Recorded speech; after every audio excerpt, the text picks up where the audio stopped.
Friends, this is Morgan Snyder in the studio with Alan Arnold and Bart Hansen. And Bart, we were in some earlier conversation about podcasting, and you had suggested this topic around the category of contending with and moving through the idea of self-reproach and self-hatred.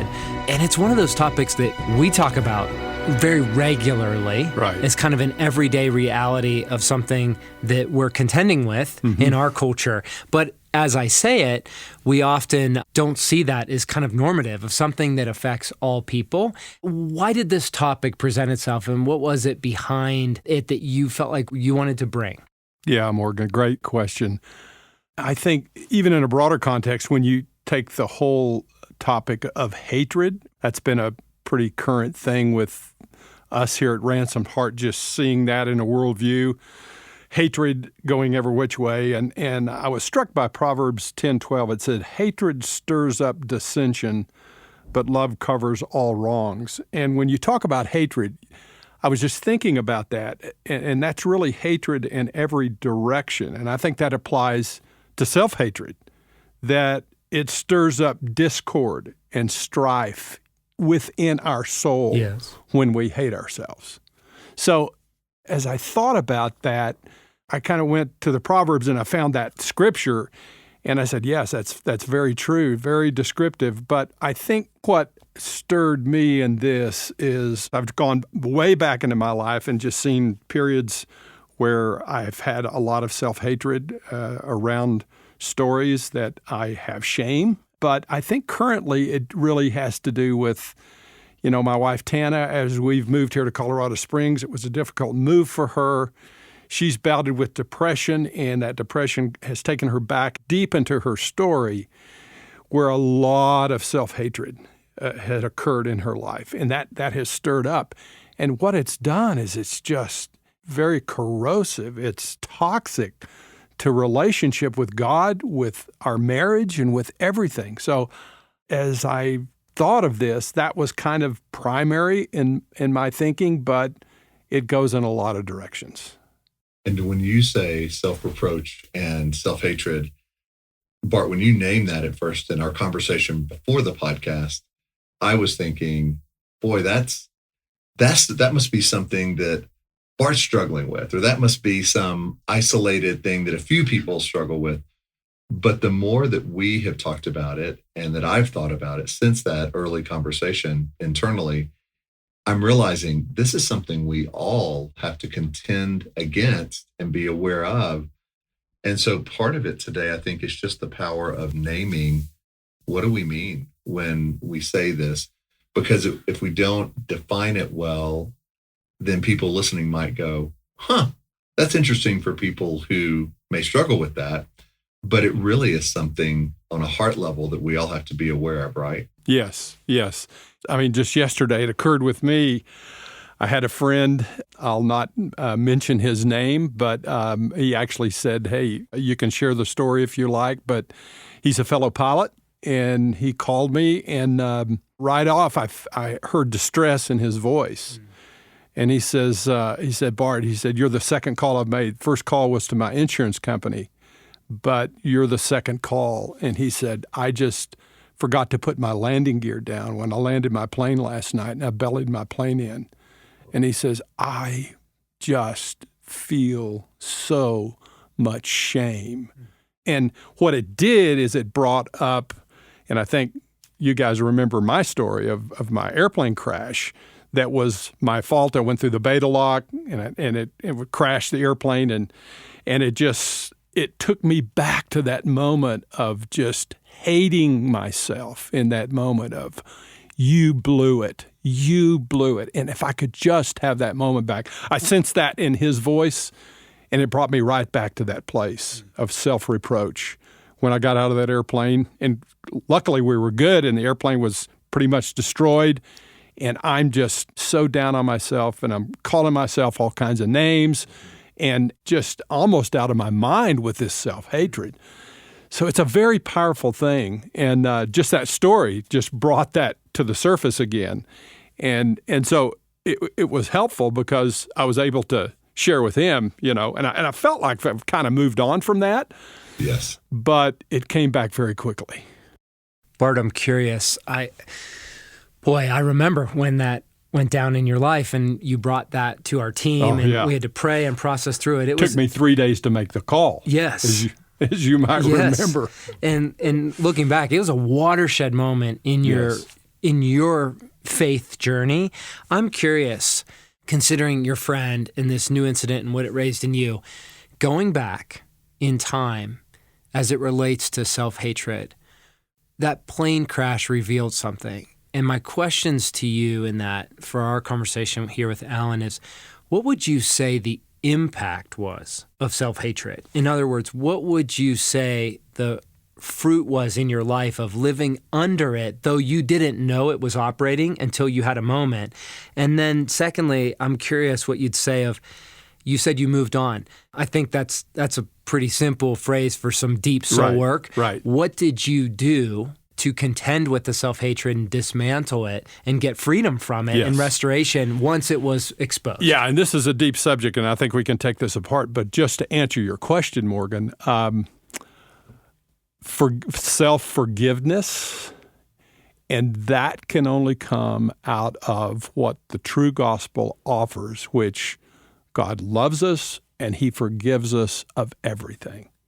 And until we can grasp that and receive his love, I think we're going to be stuck and be in the enemy's crosshairs of always being this self-reproach. I could have done it better. Why didn't I do this? Living all this regret, living in why didn't I do this? And it just spirals us down. But until we can receive the Father's love and his forgiveness of what we do, we can never forgive ourselves. So for people that are hearing this conversation but trying to figure out in their own life, do I have this, or what does it look like for me on a daily basis? What are some telltale signs when this is coming on in, Morgan, your life, or Bart, yours? Like, when do you start to sense, wow, this is happening? Whether it's in marriage or in a group of us guys talking, how does it appear oftentimes? What's the first signs of it? Alan, it's an interesting question, because I think for me, over the years, one of the fascinating indicators of the presence of self-hatred in my life has become how I treat other people. It's fascinating. In the Gospel of Matthew, Jesus talks about the greatest commandment, right, which we all know. We've all heard it. Love God with all your heart. And then he goes on to say the second, great commandment is to love your neighbor as yourself. Yes. And there's different translations of that, but one of the ones that really helps me is in the Passion, where it says, you must love your friend in the same way you love yourself. And one of the things we talk about at Ransom Heart is we treat others how we treat our own heart. Right. Mm-hmm. How we act towards others is actually a manifestation of how we act towards ourselves. And so we can try to be forgiving, try to be gracious, but actually, when I find myself short with other people, frustrated with other people, judging and having a critical spirit towards other people. Or striving. Yes. Right? That's well said, Bart. I've come to understand often it's a boomerang, as Jesus says. It's actually how I'm treating myself. It's actually revealing that it's frustration with myself, anger towards myself, bitterness towards myself, all kind of with this seed of shame. Yes. And as I become aware of it, and Bart, as you said, begin to invite the love of God into that particular place, to receive his love and to receive his forgiveness, receive his compassion, it's only there that I find the natural outpouring of compassion towards other people, mercy towards other people. So that's one of the biggest indicators for me, is how am I relating to other people? That's really good, because you can see it by maybe the face of a friend or a spouse or a child quicker than you can identify it, before you can even put words to it, maybe for yourself. Yes. I know that happens to me sometimes. I will respond and I'll be in a not good place because of what's going on under the hood. Yes. And I'll say something that I don't think is that hurtful or big of a deal, and the whole room will go quiet at home. And Kelly will look at me like, something's going on. You need to take care of this. Because in my mind, I'm just being me, and I'm just saying a casual comment. But like you're saying, Morgan, I can see the effect of, I'm so frustrated and I'm diminishing myself internally so much, it becomes easier to say something that has that effect on other people. Yes. Yes. And it can happen in the big things in life, in the major stories of our life. I carried the guilt of my father's death for 10 years. And, and when I found him dead in my bedroom the day after we had this big fight, and I carried that for 10 years until God brought some clarity to the story that released me of that guilt. And during those 10 years, I was an angry young man. I was at 19 years old, and I got in fights. I got in.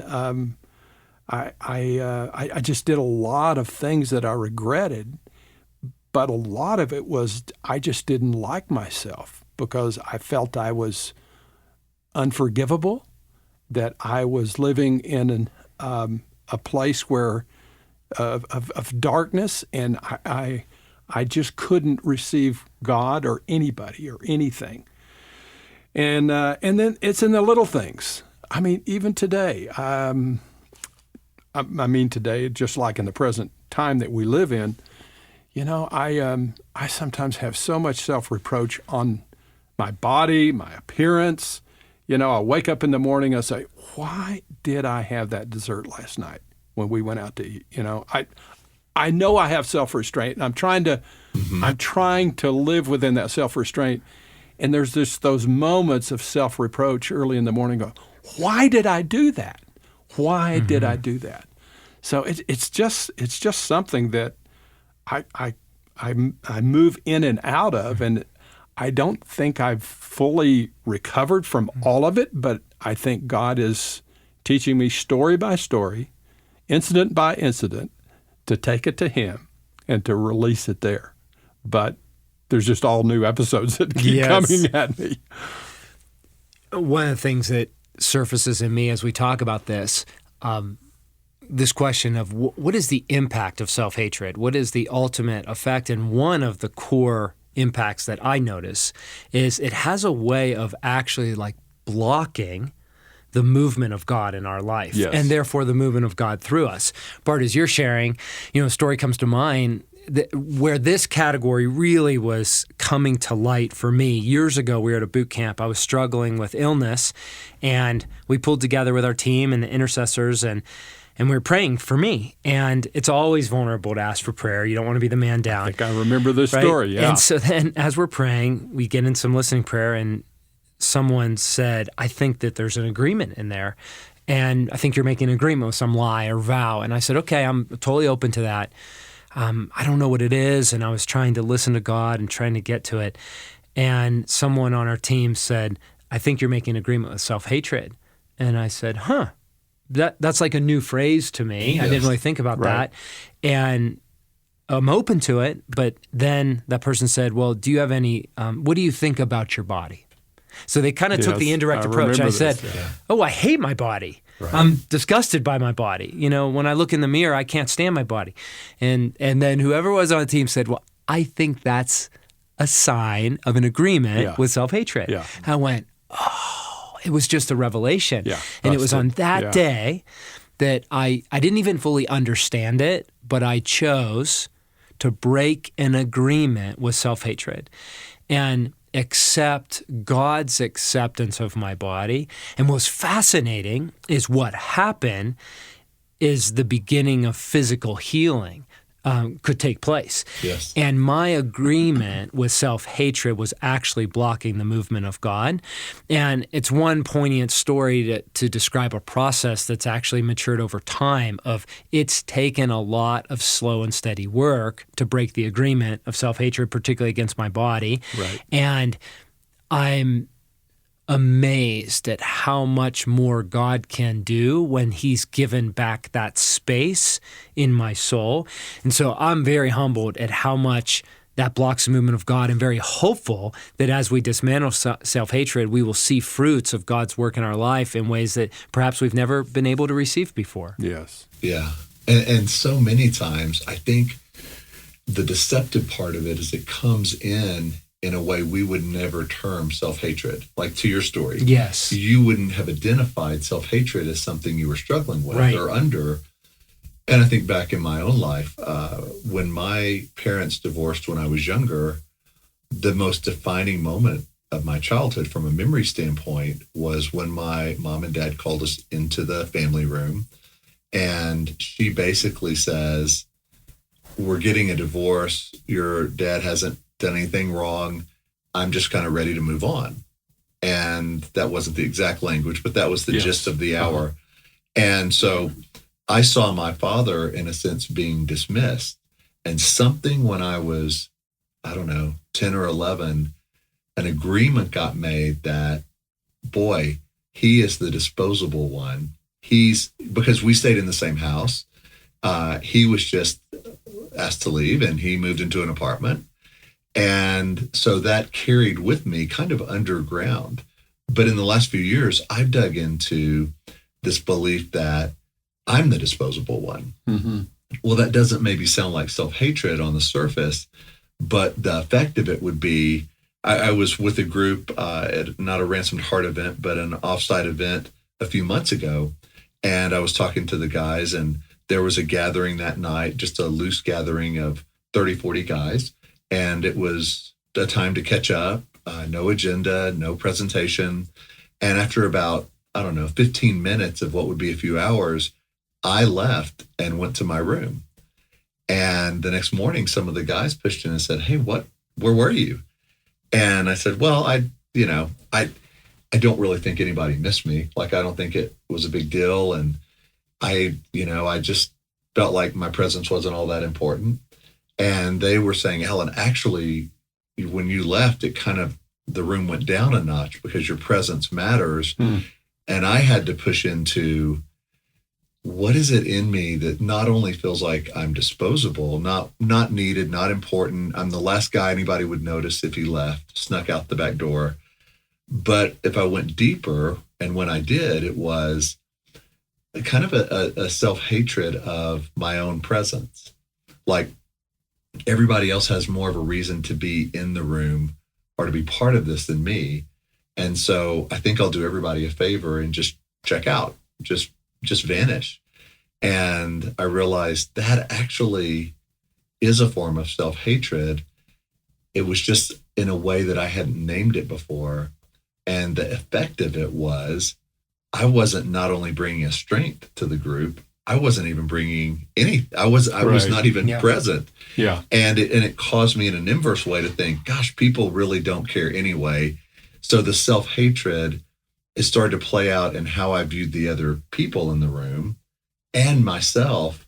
And the end result was an absence of any kind of joy or presence. Sure. It was just this isolation. Soul killing. Mm-hmm. Yeah. So self-hatred, I just want to name it, plays out in so many different ways. And Alan, just in that example you describe, is that while it may, some may say that they can't see in this real strong self-hatred, it's a toehold and it's a foothold with the enemy.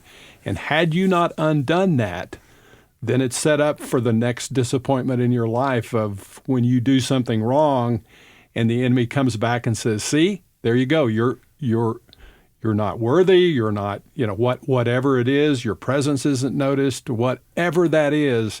And that agreement just begins to creep in and get more profound and seem more true and more true. Oh, and that self-hatred just begins to build. It starts to feel so true, because another example of that is when I go see extended family, whether it's Kelly's or my own. Yes. A lot of times there'll be late night, we'll play cards or we'll have coffee and there'll be conversation. Well, in the earlier years of our marriage, if after about 30, 45 minutes, nobody was really talking to me or there was not an immediate connection in conversation, I would use the excuse of, hey guys, I just want to go read. I'm kind of introverted. It's late. I'm going to check out. And I would always be the first to leave. And I would put that under the heading of, well, I'm introverted. And boy, this is a lot of extroverted people talking and laughing. And I can only, after about an hour, my cup is full. But the reality was I didn't feel seen and I felt disposable. And I hated that about myself. And so I then interpreted the situation as other people don't really need or want that presence. They won't care if I'm gone. So why be here? And so it always helps. There's always a story. And Bart, what you're naming is, I think when we go back into our story, for me, it started when I saw this thing happen with my dad when I was 11. It put the seed there. And then if I never examine that 40 years later, that can still be playing out. Yes. In ways that until you actually name this topic, I wouldn't have called it self-hatred. I just would have said, yeah, I feel disposable sometimes, but I'm introverted and some people just like to hang out with people longer than I do. Yeah. And I would have excused it and it would have allowed it to continue. And like you say, continue. And the enemy has a stronghold then. Yes. Yeah. As I listen to your stories, I'm aware self-hatred does have such a power to diminish and to really stifle the strength that we can bring to situations. I would love to hear the opposite too, the alternative of having said that in your life. Where is a example where you have seen the fruit of contending with self-hatred? So it's surfaced, you've dealt with it, and instead of making an agreement with it and allowing it to shape relationships or your experience or your impact, instead you've come through and you've said, nope, I simply will not live out of self-hatred, but you've recovered your strength and you've lived out of the fruit of being free from self-hatred. Let's share some stories with the listeners by way of hope, because this category is so hopeful. As we dismantle self-hatred, I believe that we're able to bring something that's really powerful and very opposed by evil. Well, I'm just on the story that I opened with about the shame that I had when I crashed my airplane. And, like I said, it took me 3 days to call you guys to even admit that I'd done it. And then when I came back, I think it was the love that I felt from you guys I think one of you said, hey, Bart, when you get back in, I'm ready to go flying with you. And I almost dismissed that as someone just throwing me a platitude in order to try to make me feel better. But I think all of you chimed in and said, yeah, we want you to get back in the saddle. We want you to do that again, rather than I thought your reaction was going to be, hey, why don't you hang that flying deal up? It's not what you should be doing. I mean, that's what I was bracing myself for is that kind of thing. But when I experienced your love, and I think it was the love of God coming through you guys to me, that began to open my heart to let this thing go and to begin to forgive myself and not to just crucify myself every moment when I returned to that time in the cockpit when I made that mistake. So it was the love. It was the love that disarmed that, the love of you guys that started to do that. Another story is, I think I've shared a number of times about the chronic thing of Guillain-Barré that I got about 19 years ago. And that was caused, if I trace it all the way back, it was caused by making a lot of stupid decisions with unnecessary risk early in my life, that I got hurt and I had a lot of back injuries that manifested themselves into surgeries and then complications of surgeries, and this syndrome came upon me, and I have that. And there's been so many times I've just relived, why did I do that? And then you start to move in the direction of self-reproach and self-hatred rather than embracing what is and asking God into that. And then he begins to say, well, let's just take let's take account of your life and just see how many things that you have to be thankful for today, rather than going back to the self-reproach of the mistakes that I made in the past. Morgan, I think it comes back to that first answer I gave you. It's under the context of beginning to receive the love of others and the love of God that begins to disarm this self-hatred that I've had with myself for so many years. Bart, as you share that, I'm enjoying thinking about your life over time and the honest impact of your life on mine in this category. Because when I met you, you've always been a good man. But when I first met you, one of the kind of characteristics was you were very hard on yourself, consistently hard on yourself. And as I look back, I was a very young man when I met you. And one of the fruits of that was I had a propensity to fuel the thing that makes me hard on myself when I was around you, going, well, man, Bart's my hero. He's a good man. I want to be like Bart. I found myself fueling that piece. Yes. And now over the years, the fruit of your life on mine is as I've seen you dismantle self-hatred and choose to replace that hardness towards your own heart with receiving forgiveness and receiving kindness towards yourself. The fruit of it is that it allows me to also receive that kindness. It shows me more of what is the Father really like. And so as you share those stories, I'm smiling because they're true. Yes. And they impact those closest to you. Yes. Yeah, and it just comes back to the scripture that you read at the beginning of this, going to the second greatest commandment, love others as you love yourself. Yes. So you begin to get less hard on yourself, and all of that, just being unkind to yourself takes a lot of undoing. Yes. Because there's a lot of deep agreements that are attached to that we have to let go. Alan, how about you? Where do you see it playing out? What is the fruit? Yeah, the fruit for me is in the impact. It goes back, Morgan, to what you mentioned earlier, where you can see in others what's going on inside of you. And so for myself, a recent example was Kelly and I were talking to one of our children about something.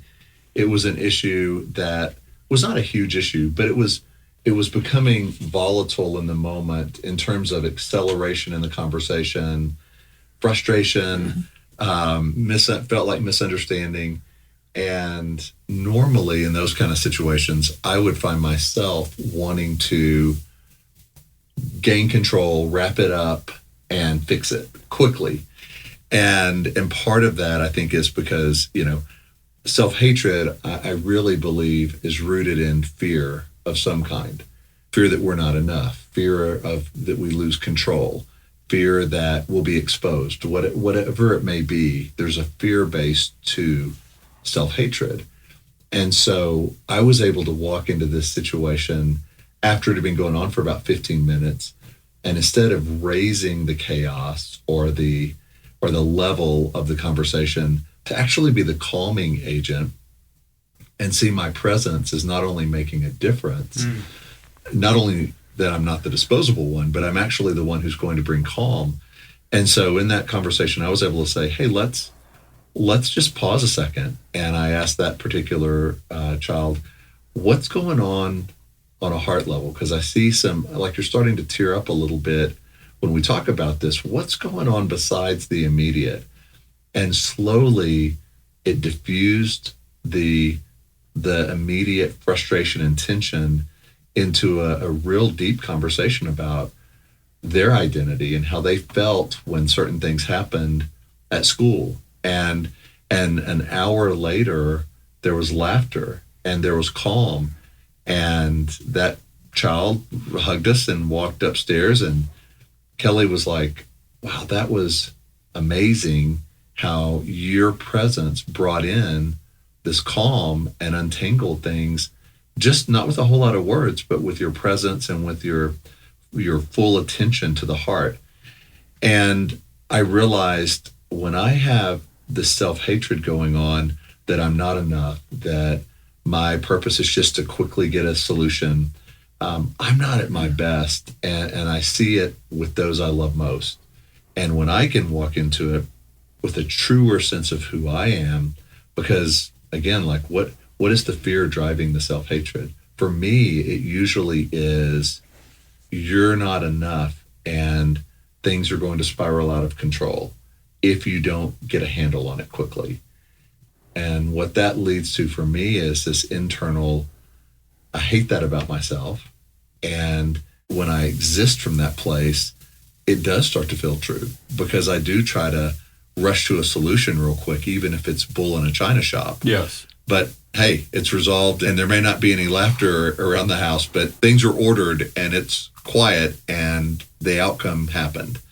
And so lately the journey for me has been, no, actually my presence is needed and I can bring calm and I can bring beauty and order and life back into the home, no matter what the situation is. That is a way for me. And when that happens, I look at myself and go, that's really the truer me. Like the self-hatred is a lie.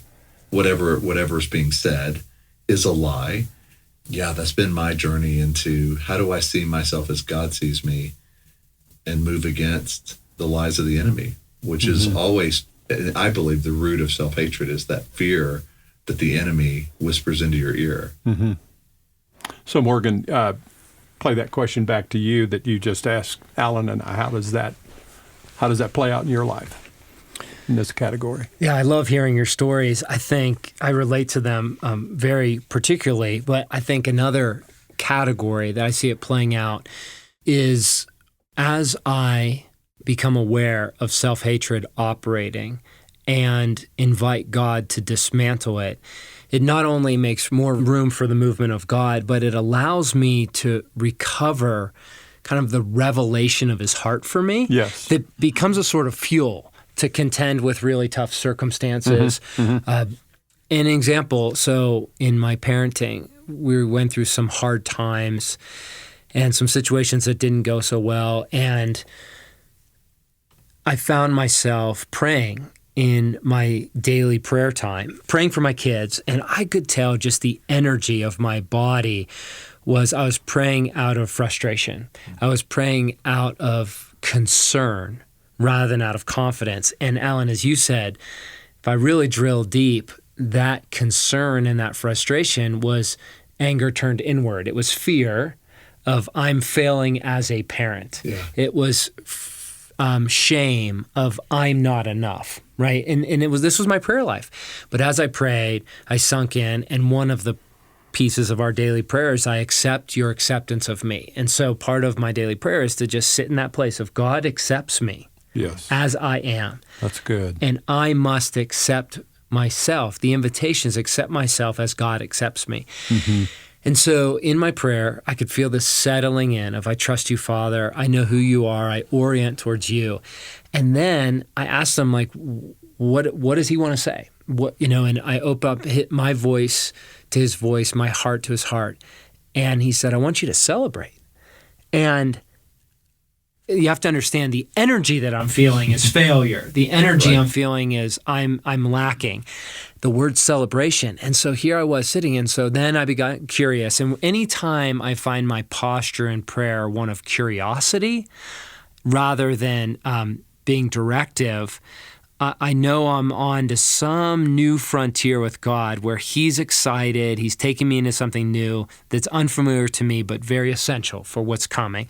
And so here I was with a posture of curiosity, and I said, okay, God, what is there to celebrate? And next thing you know, over time, he was showing me the victories in parenting, the things that he's doing in the life of my kids that are going really well, and places where I have offered strength and love and engagement, as you said, Alan, that's bringing fruit. And I could just feel my heart rising, that it didn't discount the places that I lack, but I was receiving a fresh revelation of his true heart for me, of his affection for me, of his view of my life.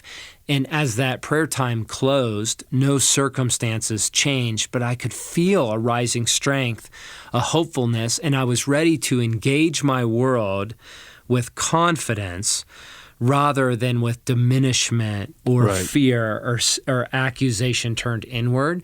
So one of the biggest places I would say dismantling self-hatred is playing itself out is as I become aware of it and as I choose to break agreement with it, I'm receiving more and more of God's true heart for me and therefore my ability to love others through it. This conversation is very enlightening, and it's revealing to me even more that God wants to do in my life in this category.